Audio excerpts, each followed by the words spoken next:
Microsoft stock is down 20% year to date. For one of the highest quality companies in the world, that doesn't happen often. Is the AI hype finally hitting a wall? Or is the market overreacting to some growing pains? Microsoft isn't just a tech company. It's the core infrastructure of the modern economy. From Office 365 and Teams to Azure Cloud and GitHub, they own the tools the world runs on. I'm Edward Kalstian, founder of Egg Capital, where we look for market-beating stocks for the long run. In this video, we'll analyze Microsoft using our 5 key factors: economic moat, returns on capital, growth, financial strength, and valuation. Now let's start with the moat. The moat is the most critical factor because it determines if a company can protect its profits from competitors in the long run. Microsoft's moat is one of the strongest in the world, built on switching costs, ecosystem lock-in, and scale. At the core is Office 365,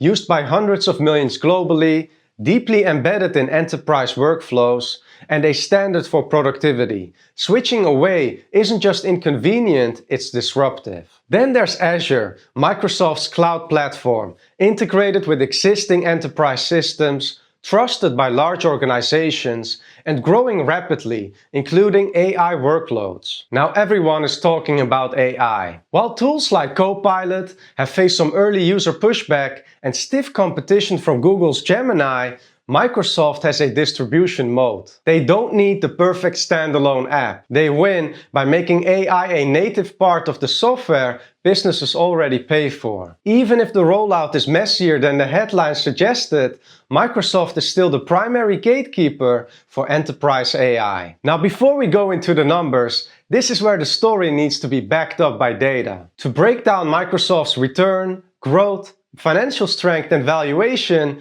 I'm using Fiscal, the research platform I personally use. If you want to follow along with the same charts and peer comparisons, the link below includes a 15% discount at no extra cost to you. Analyzing return on invested capital tells us how efficiently management turns every dollar of investor capital into pure profit. Microsoft's return on invested capital is 23.9% and the return on equity is 33.3%. Now, compared to peers for return on invested capital, Alphabet stands at 33.4%, Amazon at 15%, and SAP at 11.2%. Now on to return on equity, Alphabet stands at 35.7%, Amazon at 22.4%, and SAP at 16.1%. Microsoft sits in a very strong position. Not the absolute highest, but consistently high, scalable, and supported by real operations. These are elite returns, especially at Microsoft's size. Consistent growth is the fuel of a long-term compounder.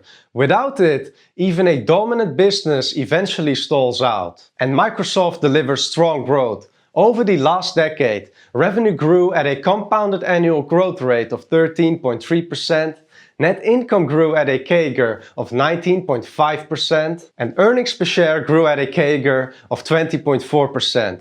Earnings per share growth slightly exceeds net income due to share buybacks, which enhance shareholder returns. Now, compared to peers, Alphabet stands at 25.6%, Amazon at 45.5%, and SAP at 9.4%. So Microsoft sits in the middle, but at a much larger scale and with more consistency. Azure's AI-driven growth is still the main engine here, even as the market debates the immediate return on investment of Copilot subscriptions. This is high-quality, durable growth, but it's clear the easy AI gains are over. Now it's about execution. Financial strength is our sleep-at-night factor, ensuring the company can survive a crisis and continue to out-invest its rivals. Microsoft's balance sheet is exceptional.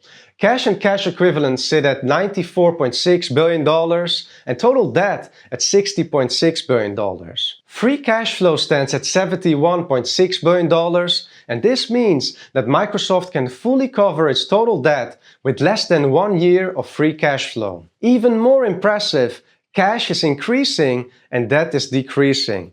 This confirms low financial risk, high flexibility, and strong capital allocation. Exactly what you want in a long-term compounder. Even the greatest business can be a poor investment if you pay too much.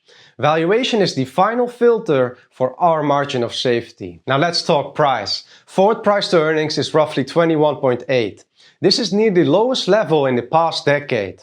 The historical range has been between 20 times forward earnings and 36 times. Now compared to peers, Alphabet stands at 26 times forward earnings, Amazon at 26.6 and SAP at 21.3. Microsoft is currently trading at a discount compared to Alphabet and Amazon. The market is worried about Microsoft's massive $37 billion AI spending spree for the quarter ending December 2025, and the relatively slow early adoption of Copilot, as only 3% of their 450 million Office 365 users are currently paying for it. But historically, these periods of doubt are exactly when you want to look at a high-quality compounder, before the rest of the market realizes the long-term plan is working. Now let's dig deeper on the valuation by adjusting for growth. Based on long-term analyst earnings per share growth estimate of 13.5%, the forward PEG is 1.6. That's reasonable for a company of this quality.